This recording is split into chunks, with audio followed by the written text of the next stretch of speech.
Na tej už tradícійnej ješeňskej manifestácii členy združenia Bajka, mládežského špajzu i druhí produkovatelje živníci zo Sevalalu predávali svoje produkty. Дівчата, co vy tu predávate? Jak zo špajza.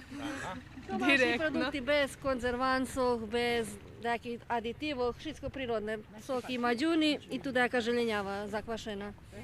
To vy pravice? Hej, domašnja robota, uglavnom. Cela familija učestvuje, evo mi tu teraz prišli, tak sme vyložili, co máme. Účastovali ste už na špajzoch, či to prvý raz?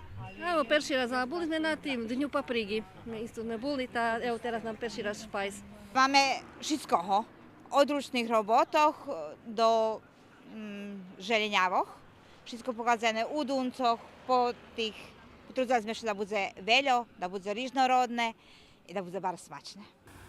Manifestácia trvala do popoledňových hodzinoch a potrimala ju opština Kula.